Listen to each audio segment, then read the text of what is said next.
Hey, I'm Caitlin Bosshart. I'm a life coach for multi-passionate creatives, and this is the Multi-Passionate PSA, a video series where I flip the script and alchemize the common limiting beliefs that multi-passionate people have about themselves so that you can more fully own who you are, pursue your interests and your passion projects, and ultimately create a life that is supportive to your multi-passionate nature and the vision that you have for your life, that is out of the box and not anyone else's definition of what your life should look like.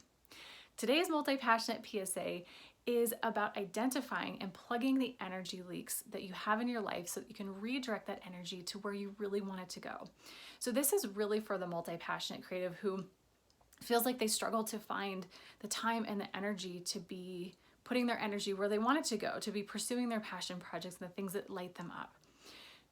So a really great place to start is to look for these energy leaks in your habits, in your daily interactions, and the things that the way that you normally move through your day, and continually asking yourself, does this energize me?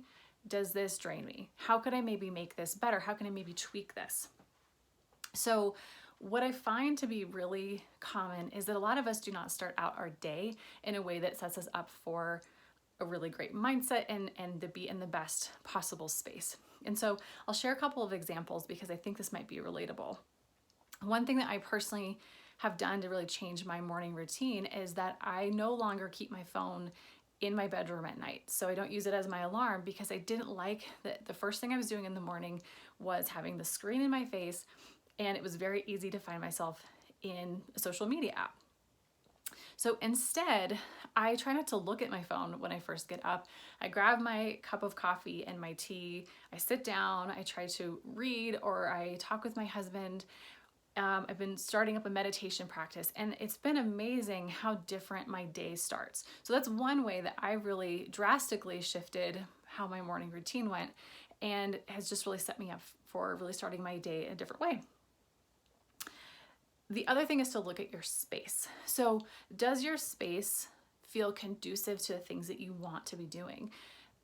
If you have a creative area or area that you would like to do creative projects, but it tends to get piled up with lots of mail and miscellaneous things, and it just feels like a project in and of itself to actually clear that stuff out of the way to be able to do the thing that you want to do, take some time to actually clear that space and maybe even have the project that you want to be doing set up.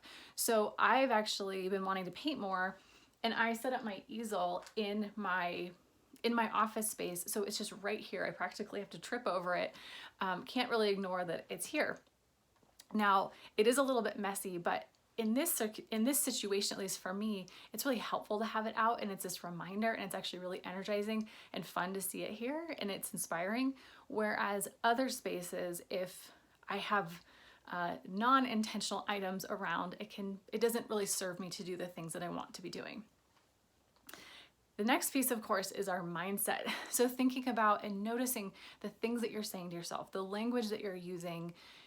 Does the ways that you talk to yourself and about yourself and think about the things that you're doing in your life, is it supportive? Again, do you feel energized and lit up and empowered by the language and the thoughts that you're having, or are you feeling depleted and discouraged by those? And so just starting to notice those, not being judgmental, but starting to notice and bringing those to the conscious part of your brain so that you can actually start to think about, okay, what do I actually consciously want to choose instead of this thought? So write them down and flip the script on those thoughts.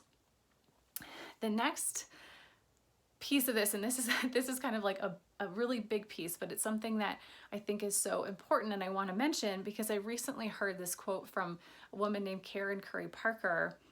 And she said, it takes a lot of energy to maintain an identity that is not who you are. And as multi-passionate creatives, I just feel like this relates to us so much because we have internalized so many messages about who we are, and there have been pieces of our identity and who we are that we maybe have not felt like we could honor, or we have tamped down, or we've tried to make ourselves fit into a box or be a different way than really how we are because of these messages that we've internalized. And so if you think about, if you start to lean in and understand who you are more and learn how to make that work for you and really see that who you are as a multi-passionate creative these pieces of your personality and your essence are like actually your assets, and they are the things that are going to set you apart and really move you forward and be able to live the life that you want to live. How much energy would get freed up if you stop fighting your natural tendencies, if you stop fighting who you are?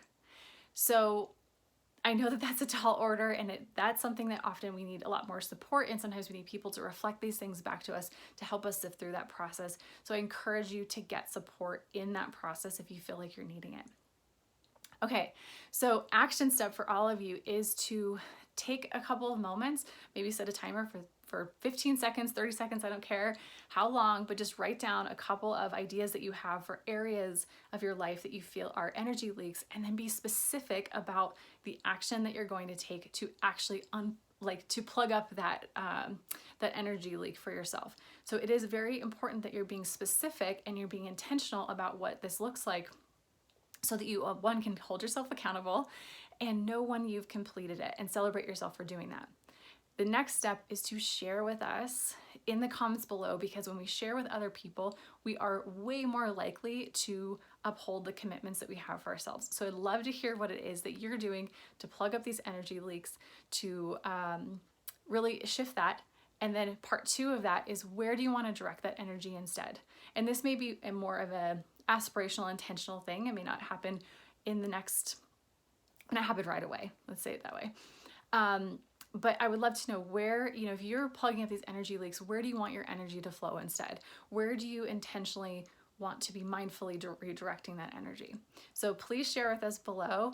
Thank you so much for watching another Multi-Passionate PSA. I'd love to hear your thoughts and insights, and I will see you next time.